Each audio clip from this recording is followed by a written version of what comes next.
नमस्कार दोस्तों, आप सभी पर माँ का आशीर्वाद और महादेव की कृपा सदैव बनी रहे। आप सभी स्वस्थ रहें, प्रसन्न रहें। दोस्तों, आज मैं जो मंत्र बताऊंगा वो आपने कभी ना कभी कहीं ना कहीं ज़रूर सुना होगा। बहुत प्रसिद्ध और बहुत प्रभावी मंत्र है और इस मंत्र के इतना प्रसिद्ध होने का कारण भी है कि यह तुरंत असर करता है। और सबसे बढ़िया बात कि ये मंत्र स्वयं सिद्ध मंत्र है। ये मंत्र किलित नहीं है, इसके उत्कीलन की कोई आवश्यकता नहीं है। ये मंत्र है माँ दुर्गा का नवार्ण मंत्र, जो कि सिद्ध कुंजिका स्तोत्र में है।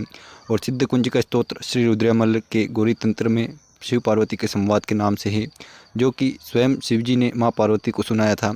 तो दोस्तों, पहले हम मंत्र जान लेते हैं। ये नवार्ण मंत्र में मंत्र का उच्चारण कर रहा हूँ, आप ध्यान से सुने। ओम ऐं ह्रीं क्लीं चामुंडाय विच्चे। एक बार फिर से दोहरा देता हूँ, ओम ऐं ह्रीं क्लीं चामुंडाय विच्चे। बहुत शक्तिशाली मंत्र है और अगर कोई भी व्यक्ति सच्चे मन से और सही विधि से इस मंत्र को जप लेता है तो उसकी परेशानी, उसके घर का रास्ता हमेशा हमेशा के लिए भूल जाती है। दोस्तों, नवार्ण में नव का अर्थ होता है नौ और वर्ण का अर्थ होता है अक्षर, अर्थात 9 अक्षर वाला मंत्र। बाद में इसमें ओम जोड़कर इसे दशाक्षरी मंत्र का स्वरूप दे दिया गया है। और तो आज हम जानेंगे कि इस मंत्र से क्या क्या कार्य सिद्ध होते हैं, इसका महत्व क्या है, इसका सही मायनों में अर्थ क्या है और इसे सही तरीके से कैसे पढ़ा जाता है। ये वीडियो देखने के बाद आपका कोई भी सवाल हो तो आप कमेंट बॉक्स में ज़रूर पूछिएगा। और ये वीडियो ध्यान से देखिए, शुरू से अंत तक देखिए, कोई भी ज़रूरी जानकारी आपसे नहीं छूटनी चाहिए। तो आइए अब जानते हैं कि इस मंत्र से आप क्या क्या कार्य सिद्ध कर सकते हैं, क्या क्या फल आपको इस मंत्र पाठ का दे सकती है। तो दोस्तों, पहला कार्य जो इस नवार्ण मंत्र से सिद्ध किया जा सकता है वो है मारण। अब मारण से अगर आप ये समझते हैं कि किसी को मार सकते हैं तो सबसे पहले ये ख्याल अपने दिमाग से निकाल दे।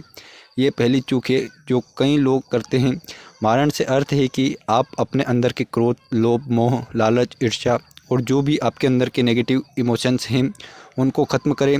और ये मंत्र आपके अंदर के इन सभी बुराइयों को ख़त्म करता है, सारे नेगेटिव इमोशंस को ख़त्म करता है। और ये सब खत्म होने के बाद ही आपकी सच्ची भक्ति जागती है माँ के प्रति। कुछ लोगों ने हिंदू धर्म के इतिहास में इस मंत्र का उपयोग अपने शत्रुओं के अहित के लिए किया है, लेकिन ये उनके लिए खुद के अहित का कारण बन जाता है। तो किसी के भी अहित के लिए कभी भी इस मंत्र का यूज़ ना करें। हाँ, अपने अंदर की बुराइयों को ख़त्म करने के लिए और अपनी भलाई के लिए, अपने कल्याणार्थ इस मंत्र को यूज़ करें। इस बात का आपको हमेशा ध्यान रखना है। अब दूसरी जो चीज़ मनुष्य इस मंत्र से प्राप्त कर सकता है वो है मोहन, यानी कि माँ भगवती को प्रसन्न करना। और अगर माँ दुर्गा प्रसन्न हो तो जो होता है आपके जीवन में, उसके बारे में क्या ही कहूँ। आपका जीवन पूरी तरह से बदल जाता है, पूरी तरह से रूपांतरित हो जाता है। और अगर लगातार आप इस मंत्र का जप करते रहें तो माँ दुर्गा दर्शन भी देती है। अब इससे ज़्यादा मनुष्य अपने जीवन में क्या चाहेगा। तीसरी चीज़ जो इस मंत्र से सिद्ध होती है वो है वशीकरण। अब यहाँ पे वशीकरण का सही अर्थ है कि खुद की इंद्रियों को वश में कर लेना। और अगर व्यक्ति की खुद की इंद्रियां अपने वश में है तो पूरा संसार उसके वश में है। अहम ब्रह्मास्मि, अर्थात मैं ही ब्रह्म हूँ, इसकी शुरुआत भी तो यहीं से होती है। और कृष्ण भगवान ने भी गीता में यही सब कुछ तो कहा है। चौथा कार्य जो इस मंत्र से सिद्ध होता है वो है स्तंभन, यानी कि रोक देना। मारण से हमेशा मन की गति और आत्मा की पूरी सफाई हो जाती है, लेकिन ये दूषित विचार फिर से ना आए, यही स्तंभन का अर्थ है। यानी कि अपने सभी विषयी विचारों को रोक देना, उन्हें पनपने ना देना। और अगला है उच्चाटन। आपके दिमाग में क्या है उच्चाटन, सुन के उच्चाटन से अर्थ है उखाड़ फेंकना। हमें अपने अंदर के डर को, क्रोध को, ईर्ष्या को, लालच को, जो भी नकारात्मक भाव हैं उन्हें उखाड़ फेंकना, उन्हें हटाना है जड़ से। ये दोहरी मार है, क्योंकि मारण में हम पहले ही ये कर चुके हैं। लेकिन जो बचे हुए कुछ हमारे अंदर के नकारात्मक भाव रह जाते हैं तो वो उच्चाटन से पूरी तरह से हम इस मंत्र के द्वारा साफ कर दे सकते हैं। दोस्तों, तो ये तो ऐसा महामंत्र है कि जिससे सभी क्षेत्रों में सफलता प्राप्त की जाती है। माँ जगतजननी दुर्गा की सभी शक्तियाँ के प्रत्यक्ष दर्शन इससे किए जाते हैं। ये महामंत्र शक्ति साधना में सर्वोपरि है। ये पांचों चीज़ें जो जानने के बाद इंसान का मन, उसकी आत्मा, उसका शरीर एक बच्चे के मन की तरह पवित्र हो जाता है। और फिर आप सही अर्थों में माँ दुर्गा के बच्चे बन जाते हैं, निष्कपट और साफ हृदय वाले। और फिर माँ दुर्गा आपकी भक्ति को स्वीकार करती है। अब हम जानते हैं कि नवार्ण मंत्र में जो इतना शक्तिशाली है, आखिर इसका सही मायनों में अर्थ क्या है। क्योंकि दोस्तों, सच्चे भाव ही तभी उठते हैं जब हमें उस चीज़ का अर्थ पता होता है, और भाव ही ईश्वर का सही मायने में भोग होता है। तो दोस्तों ये जो नवार्ण मंत्र है ये नवग्रहों को नियंत्रित करता है व्यक्ति की, और इस मंत्र का एक एक अक्षर माँ दुर्गा की एक एक शक्ति से संबंधित है और माँ की हर एक शक्ति का संबंध हर एक ग्रह से है। नवार्ण मंत्र के 9 अक्षरों में पहला अक्षर है ऐंग, जो सूर्य ग्रह को नियंत्रित करता है, का संबंध है दुर्गा की पहली शक्ति शैलपुत्री से है। तो इस बीज मंत्र में माँ दुर्गा की पहली शक्ति शैलपुत्री की ऊर्जा समाहित है। दूसरा अक्षर है हिंग, जो चंद्रमा को नियंत्रित करता है, इसका संबंध दुर्गा माँ की दूसरी शक्ति ब्रह्मचारिणी से है। तीसरा अक्षर है क्लिंग, जो मंगल ग्रह को यानी कि मार्स को नियंत्रित करता है और इस क्लिंग बीज अक्षर का संबंध माँ की तीसरी शक्ति चंद्रघंटा से है। चौथा अक्षर है चा, जो बुध ग्रह यानी मरकरी को नियंत्रित करता है और इसका संबंध माँ की चौथी शक्ति कुष्मांडा से है। पांचवा अक्षर है मू, बृहस्पति को कंट्रोल करता है यानी कि जुपिटर जो हमारा ग्रह है उसे कंट्रोल करता है व्यक्ति के, और इसका संबंध माँ दुर्गा की पांचवी शक्ति स्कंद माता से है। छठवां अक्षर है डा, जो कि शुक्र ग्रह यानी कि विनस को कंट्रोल करता है और इसका संबंध माँ दुर्गा की छठवीं शक्ति कात्यायनी से है। सातवां अक्षर ये है जो कि शनि ग्रह को नियंत्रित करता है यानी सैटर्न को नियंत्रित करता है और इसका संबंध माता की सातवीं शक्ति कालरात्रि से है। माँ कालरात्रि की संपूर्ण ऊर्जा इस बीज मंत्र में समाहित है। आठवां अक्षर है वी, यह राहु को कंट्रोल करता है और इसका संबंध माँ दुर्गा की आठवीं शक्ति महागौरी से है। नवा अक्षर है चे, जो केतु को नियंत्रित करता है और इसका संबंध माँ दुर्गा की नवम शक्ति सिद्धिदात्री से है। तो इस तरह से यह नवार्ण मंत्र हमारे 9 ग्रहों को नियंत्रित करता है, ग्रह दोषों को दूर करते हैं, और जब ग्रह दोष व्यक्ति के खत्म हो जाते हैं तो जीवन में सभी सुख सुविधाएं, धन धान्य या भौतिक सुख सम्मान, सफलता, शत्रु पर विजय, बीमारियों से मुक्ति अनायास ही व्यक्ति को प्राप्त हो जाती है और व्यक्ति का जीवन उल्लास में हो जाता है।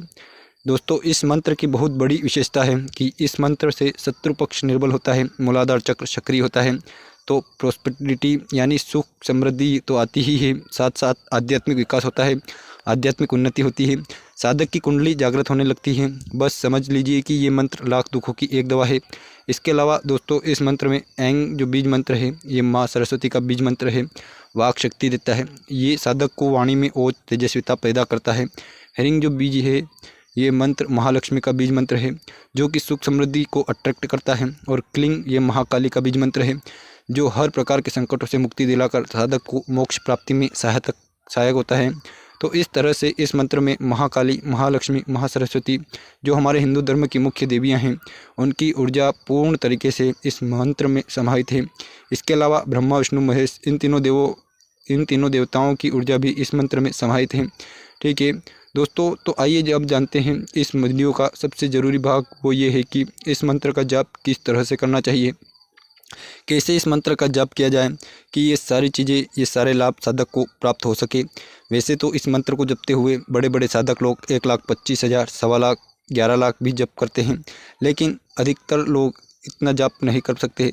तो जो साधक इतना समय नहीं दे सकते हैं जप के लिए, वो किस तरह से इस मंत्र का जाप करें कि इसका फ़ायदा मिले, तो आइए वही जानते हैं। इस मंत्र का आप सुबह सवेरे कर सकते हैं और ये आप संध्या के समय भी इस मंत्र का जाप कर सकते हैं, रात्रि को भी इस मंत्र का आप जाप कर सकते हैं। नहा धोकर आपको स्वच्छ कपड़े पहनने हैं, लाल वस्त्र हो तो बहुत शुभ है। आपका जो आसन है वो ऊनी आसन लाल रंग का हो। कुश का आसन भी इस मंत्र के लिए सर्वश्रेष्ठ है। इसके लिए आपको पूर्व या उत्तर दिशा की तरफ एक लकड़ी की चौकी बिछानी है। चौकी के ऊपर आप एक लाल रंग का वस्त्र बिछाएंगे, साफ वस्त्र हो। उस चौकी के ऊपर भगवान गणेश की और माँ दुर्गा की आपको प्रतिमा या तस्वीर स्थापित करनी है। जो भाई बहन चौकी नहीं लगा सकते हैं तो कोई बात नहीं, वो जो आपका मंदिर है घर का, उसमें माँ दुर्गा की जो प्रतिमा या मूर्ति है और जो भगवान गणेश की मूर्ति या प्रतिमा है, आप उसी का पूजन कर सकते हैं। अब सर्वप्रथम आपको भगवान गणेश को रोली कुमकुम अर्पित करना है, अक्षत और पुष्प से उनका पूजन करना है। ओम गंग गणपति नमः की एक माला आपको जप करनी है। भगवान शिव का ध्यान करना है। ओम नमः शिवाय इस मंत्र की एक माला आप जाप कर सकते हैं। उसके बाद माँ दुर्गा को आपको पूजन करना है। तो माँ की दीपक, रोली, कुमकुम, अक्षत और पुष्प से पूजन करें। माँ को भोग और नैवेद्य अर्पित करें। लौंग, बताशे, गुड़ अर्पित कर सकते हैं। सूजी का हलवा, दूध से बना हुआ कोई भी नैवेद्य माँ को अर्पित करें। और जो माँ का पुष्प अर्पित करें वो लाल रंग के हो तो बहुत उत्तम है। और आप रुद्राक्ष, स्फटिक, मूंगे की माला से, कमल गट्टे की माला से या हकीक की माला से इस मंत्र नवार्ण मंत्र का जाप कर सकते हैं। आप संकल्प उठा के भी यह नवार्ण मंत्र का जाप कर सकते हैं और अपनी रोज़ की पूजा में इस मंत्र को शामिल कर सकते हैं। दोस्तों दोनों तरीके से आप कर सकते हैं। अगर संकल्प उठाएंगे तो दाएं हाथ में जल लेकर आपको माँ को अपना नाम बताना है और उनको बताना है कि आपको कितनी माला इस मंत्र की आप रोज़ जप करेंगे और कितने दिनों का आप जप करेंगे। और दैनिक पूजा में रोज़ 1 माला 3 माला आप वैसे भी इसका जप कर सकते हैं। एक ही प्रभाव है, 1 माला तो आपको जप करनी ही है, लेकिन अगर आप 3 माला इसका जप करते हैं तो सर्वश्रेष्ठ है। कम से कम 3 माला इस मंत्र की आप जप कीजिए। जिस भी मनोकामना की पूर्ति के लिए आप ये मंत्र करते हैं वो आपकी मनोकामना अवश्य पूर्ण होती है। इस मंत्र से इस मंत्र का चमत्कार है। तो दोस्तों ज़रूर कीजिए इस महामंत्र का जप और अपने जीवन को सफल